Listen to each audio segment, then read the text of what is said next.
Faith and freedom. What a powerful month faith is. In Unity, the month of January, we are always recognizing one of the powers within us. And of the 12 powers, that is faith, which Peter in the Bible best represented. And we're called to, every month, while we look at different powers, we're called to in this month to lean a bit more on our faith. A couple of days ago, actually, it was like 11 o'clock at night, we have a family text thread, and a member of my family, I won't dime them out, but they started with the sky is falling, things are coming to an end here in the planet Earth, and everybody better get prepared. And so his faith was in the appearance that things were going awry, that there might be a communication shutdown, a power outage, what have you. And to which a lot of people in my family, most of them are very faith-driven, and, we just kind of know that this individual kind of operates in that, with that MO. But how many people out there, how many of you have family members or close friends or somebody in your life where no matter what is happening, they will always find the negative, the disaster? Oh, look, they're outside. Okay, so if you're outside, it looks like that's where, yes, and some in here as well. There are people in our lives, unfortunately, where all they can see is the negative, or all they can see is what is on the news, and they will not be persuaded to see anything different than what they're told. It's unfortunate because a lot of us are actually borrowing the faith of our parents, of our upbringing, things that we were told were true when we were younger, and so we put a lot of belief. And our faith is in that now. And now as adults, we're operating with some really outworn ideas as well as just outworn belief systems. So today we're going to look at that freedom in faith, the freeness that our faith allows us to experience when we start leaning more on God, more on that presence within, and stop relying on what the five senses are telling us. Because yes, if I look out there, I will see exactly what I want to see. If I want to see war, believe me, there are plenty of opportunities to see war. If I want to see disaster, just click on the news on social media and you will see that. But I can also choose to see more of the positive side of things, to see the rescue stories, to see the humanitarian aid, to see neighbors coming together and building bridges with one another and putting out fires together and being of support. And that's what spiritual community helps us do as well. When we start coming together and leaning on each other, we strengthen that resolve.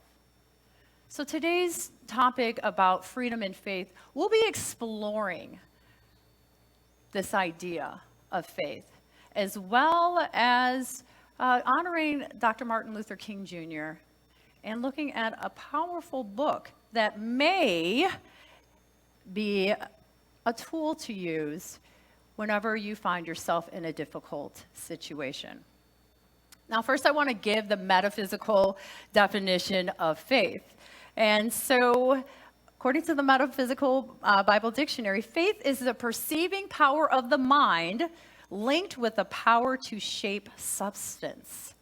It is a deep inner knowing that which is sought is already ours for the taking.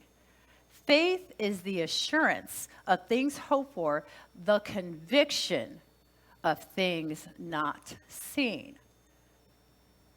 Faith is both our connection to divine possibilities and our active participation in bringing forth those possibilities into expression. In the Bible, we have many examples of faith in action. My daughter, Leilani, called me the other day, and for some reason, I didn't realize that she knows a couple of Bible stories, but we started talking about the book of Job. And both of us, we love the story of the book of Job just because it just seems to be this coming up and just beating all odds and God blessing us with the increase. And if you don't know the book of Job, it's absolutely a wonderful, both metaphysically and just interpreting it literally, just a wonderful example of how you can put your faith into action. Job had lost almost everything in his life and his friends. And maybe some of you have some of those friends too. They come around to tell you what the appearance is. Oh, look, Job, all your cattle are gone, your house burnt down, the children are unfortunately not here anymore. You've lost everything. Wow, God must really have it out for you. Now I'm paraphrasing. This is not actually in the Bible. This is just my own, I want to add some juicy tidbits to it. So what might have happened. So his friends are surrounding him, letting him know that God must have turned a blind eye to his call for help, to his woes and his concerns. What did Job do? Job kept with keeping God first, with believing in the promise of God. He could have swayed, he could have faltered, but he stuck with it, knowing that God was present. And one with God is a majority. When you touch and agree with God's promises, you're touching and agreeing with the truth of God the good, God the omnipotent, the God that you can actually invest and put your faith into. And that's what Job did. Now, Job's friends represent, maybe we don't have the outer friends telling us, oh, you lost your job. How are you going to pay your rent this month? The car note is due, whatever that looks like. The wife just left you. Boo-hoo. She's off with your best friend now. We're called to, in that moment, just like Job, to just put our faith in the one that does all things, in, through, and as all things. That these thoughts, these friends, whatever, so-called friends, disrupt at times our faith that something better is ahead of us, that something more must be planned for us. Sometimes endings are not a bad thing. Has anybody gone through an ending in their life only to find that the beginning of something else was even better? At times we think when something comes to an end that that's the end of our good news, that's the end of our good time, that, oh no, what's life going to look like for me now? When it's only the beginning of something greater, something that we couldn't have even planned for ourselves, but that divine intelligence, that God knows exactly what he's doing, how to do it, the right resources, the right doors that need to close, the right ones that need to open, and that when we put our faith in that, and instead of the appearance, or instead of the friends' opinions, or the mom and dad that have their own opinions, or the grandparents, or the next door neighbor. When we start listening to the promises within us, and it's in the very fabric of your DNA, you just need to tap into it. That God's promise of life eternal, that God is good, that he does not leave you out as low-picking fruit, dangling, that there is a purpose for your life. Those promises, when you put your faith into them, they shall come to pass. God says it, I believe it, and that settles it. That's it. When you can have that conviction that your Creator, created you in the image and likeness, created you with all and everything that you will need for this lifetime, will provide you and help you in your time of need. When you can put your seed of faith into that, you will start to see the miraculous come alive in your life. But often, it's the other voices that we listen to where we start to plant our seeds of faith in.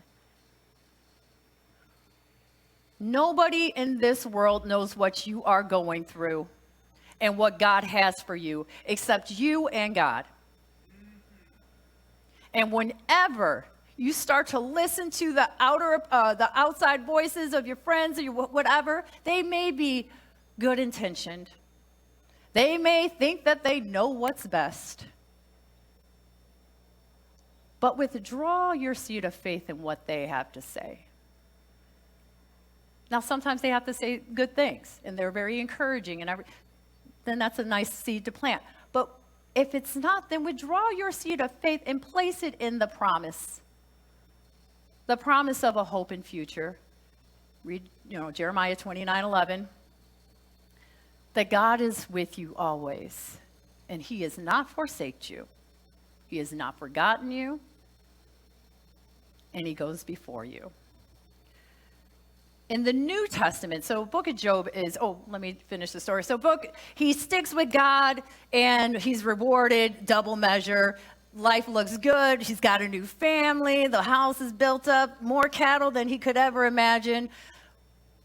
Back in the day, I guess you could lose it all, and then another family come about, and it's just as rewarding. I don't know. But Job was a wonderful example in the Old Testament about faith and just sticking with God on the promise. Now, in the New Testament, Jesus over 40 times mentions the power and the value of faith. We read in Matthew 17:20, Jesus said, "For truly I tell you, if you have faith the size of a mustard seed." How big is a mustard seed? Anybody know? Have you seen a mustard seed? Look, it's a little dot, smaller than a grain of rice. A mustard seed is very tiny, not as tiny as a grain of sand, but you get the picture. If you have faith the size of a mustard seed, you will say to this mountain, "Move from here to there," and it will move, and nothing will be impossible to you. In this moment right now, you don't have to raise your hand. I'm not trying to call anybody out because I don't want to call myself out either. Do you believe what was written, what was said? Faith the size of a mustard seed, just a little bit, will move things in this realm from here to there. And nothing will be impossible for us with that faith. The smallest belief is what that mustard seed represents. When you have the smallest belief and you invest it in something worth investing in, and that's God, that's your spiritual life. That's the love within you. It's worth investing. When you place your seed of faith in that, things open up. We also read another time where Jesus talks about your faith making you whole.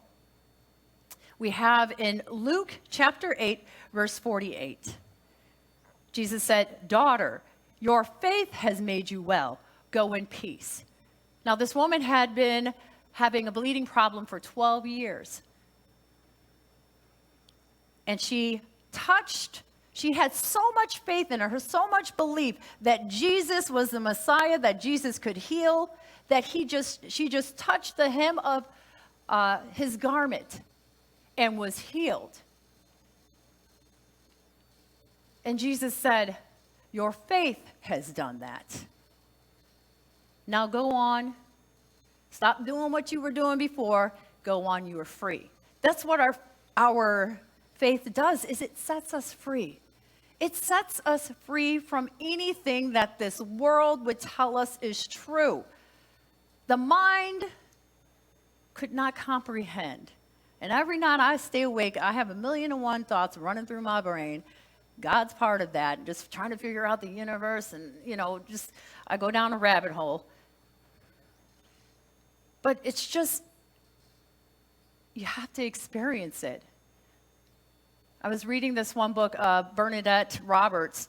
I wasn't even part of my sermon, but The Experience of No Self. It's a phenomenal book. Every time when I read it back in 2016, or 2014, whenever I would open it up, and I kid you not, I would hear like angelic music. I don't know what it was. I've never had that experience with any other book, but I was in a different realm, and we get lost for hours in it. And I just recently was talking about it, picked it up. Didn't happen when I picked it up and read it, but I will be continuing on with it. So 40 different promises or different things in the Bible that Jesus said, telling us how important faith is. One last example is when in Matthew chapter 8, verse 26, he says, why are you afraid, ye of such little faith?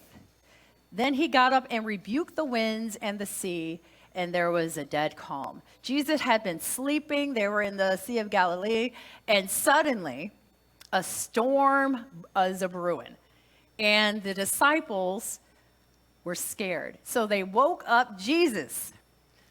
Like, yo, Messiah, look, there's a storm. The end is near. The Chicken Littles in our life, the sky is falling. Jesus got up, said what he had to say. He rebuked the wind. His consciousness was so powerful that the wind obeyed, that the weather phenomenon obeyed him. He was able to demonstrate his faith of who sent him, God. He was able to tap into that consciousness in that moment and calm the storms. And that's what that Christ consciousness can do for us as well.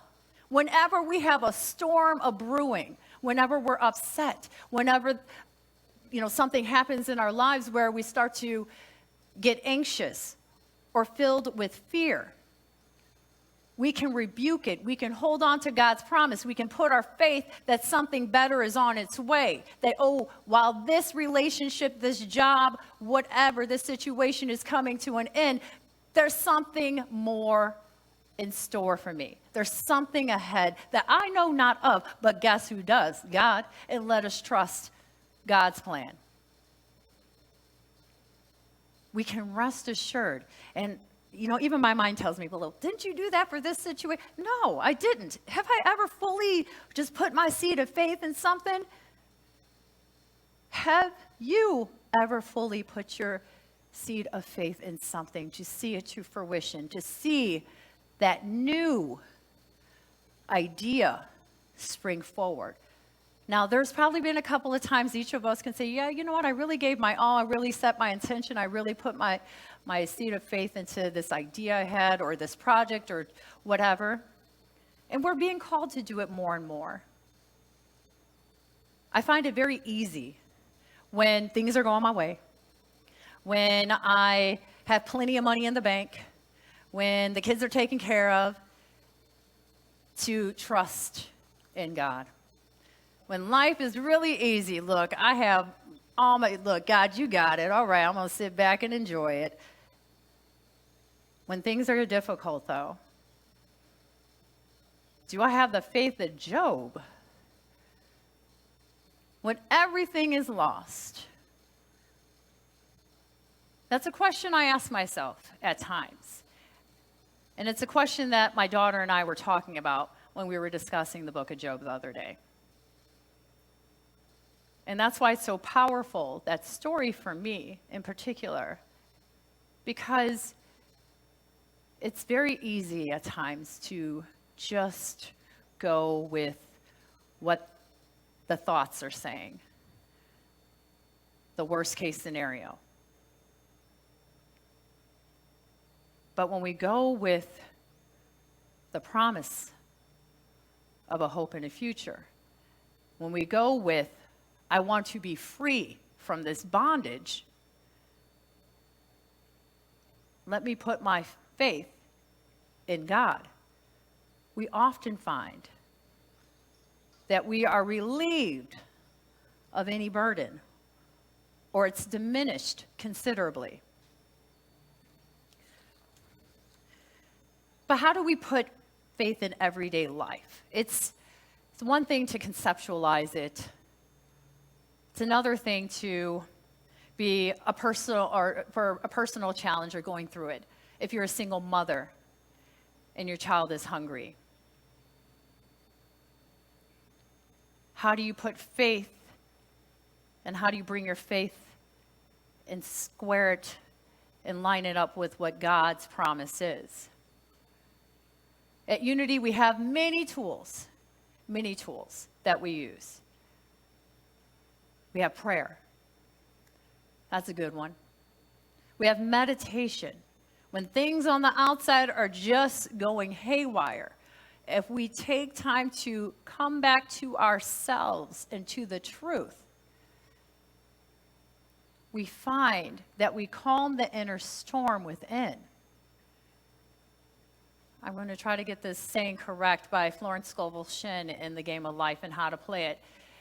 She says that if prayer is us telephoning God, meditation, or intuition, is God telephoning us.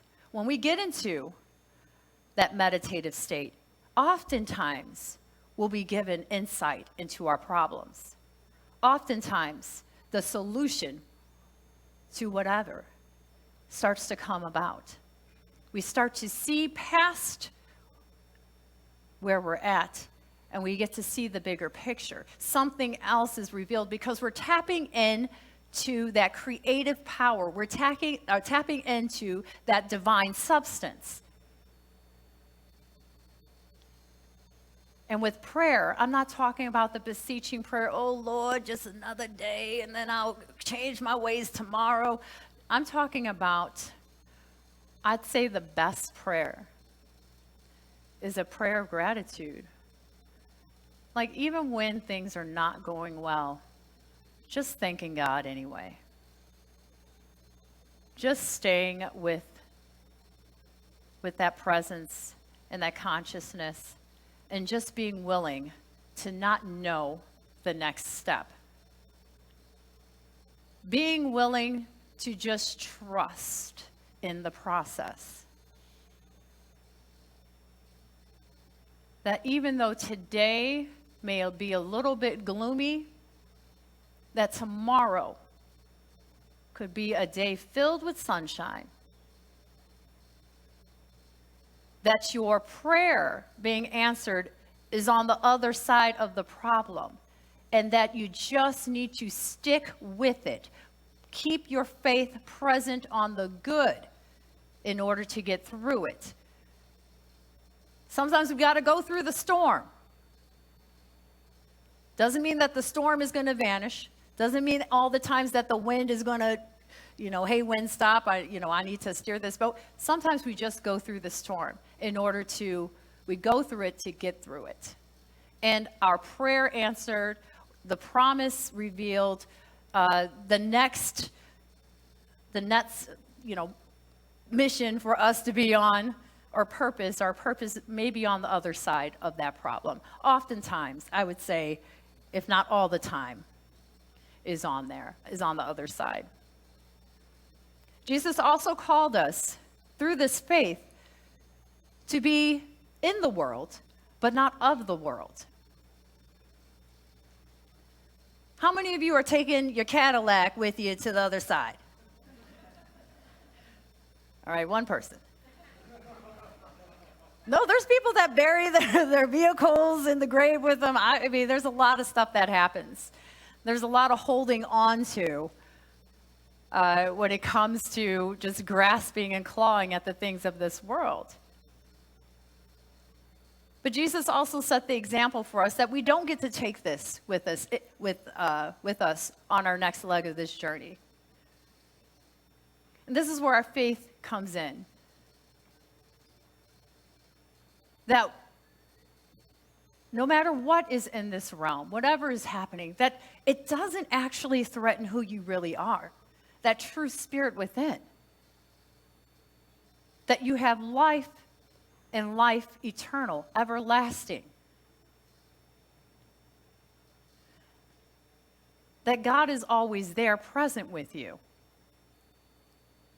So you may be grasping on to the money, the Mercedes-Benz, the yachts, as I would like to grasp onto. But what good does that do if you lose your soul in all of it? If you continue to place those things before your own spiritual development, before the presence of God within you. That this is a life that we're called to live by faith. And that sometimes means giving up everything in order to have everything. Now, I recently was reading a book by, anybody know the author Mel Robbins? All right, I started reading the Let Them Theory. And it really, because I wanted to actually apply some principles, though it's one thing to pray and to meditate and everything else, but how do I apply that to the practical nature of, being in Waikiki, talking on the phone with a family member, living life to the fullest? How do I actually preserve my peace without falling short of who I'm here to be? So Mel Robbins, she has this Let Them theory. And it's an approach to managing interpersonal relationships and personal well-being. And the central premise is to stop trying to control everything outside of yourself, from people to the children to the grandchildren to the pet and everything else, and just let them.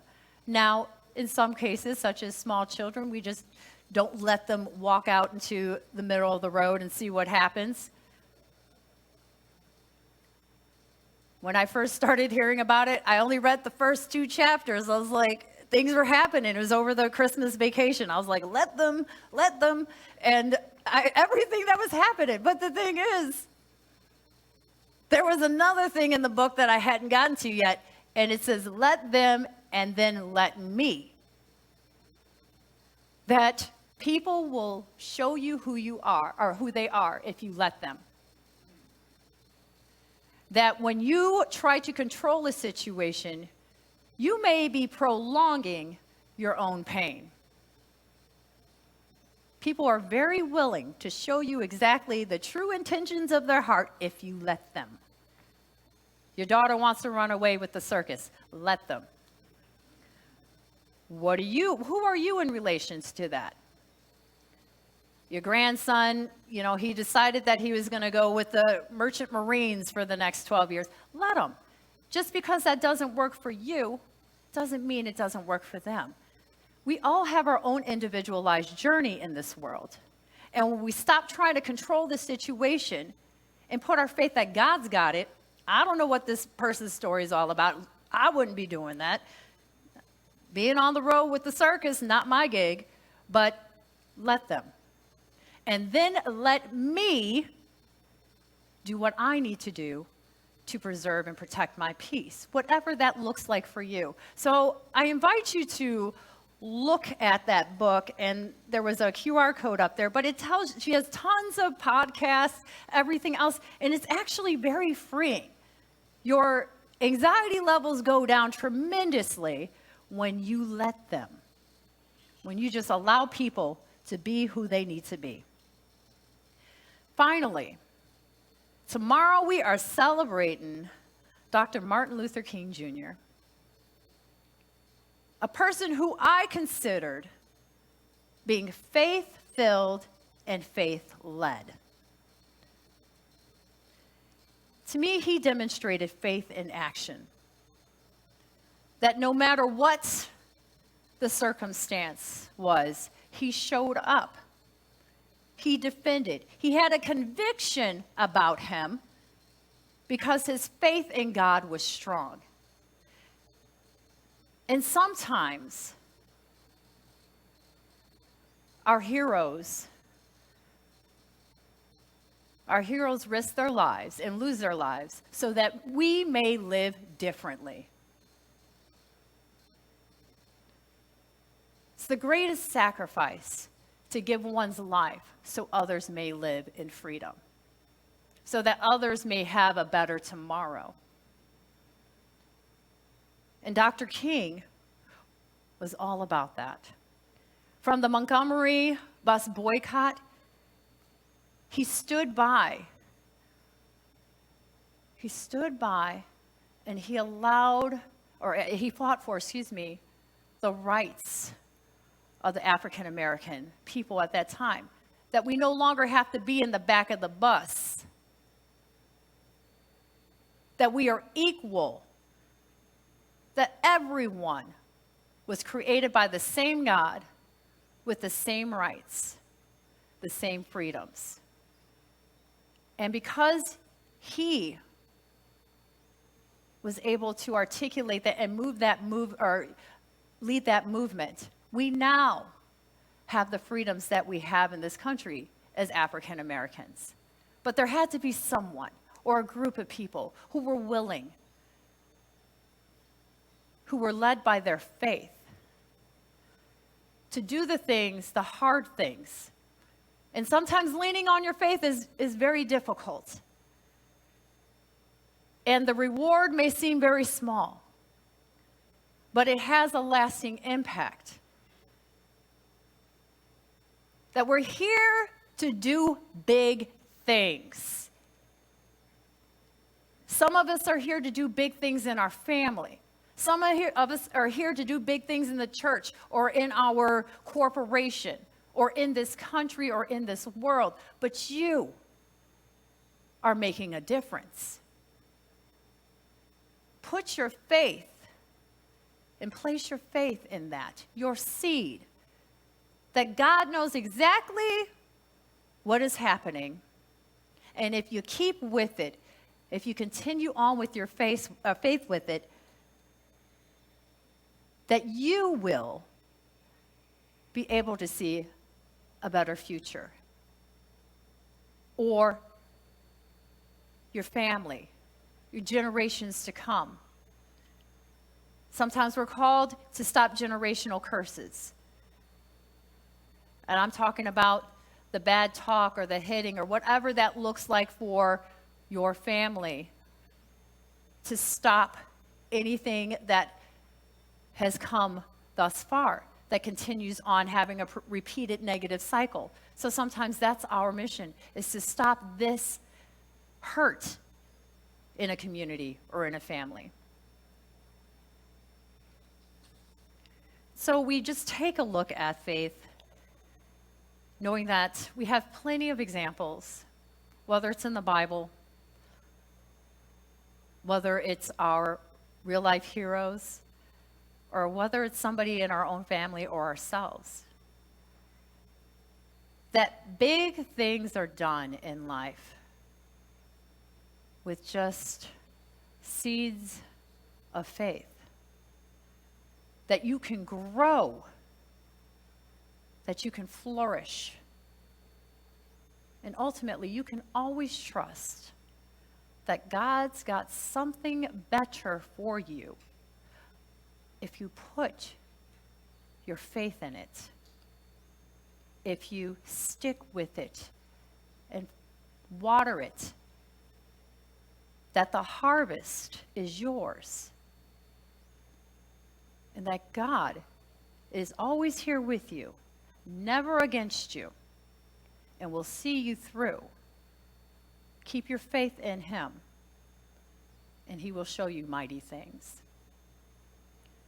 And now I invite you to just close the outer eyes as we move into a time of meditation.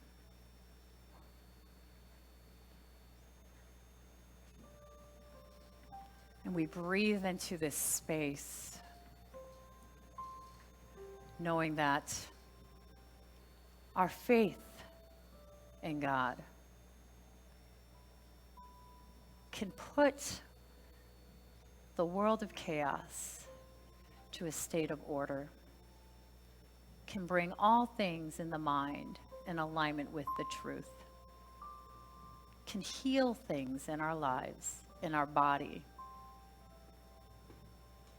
that our faith brings about exactly what is needed for a situation. And let us breathe into this moment now as we go into the silence.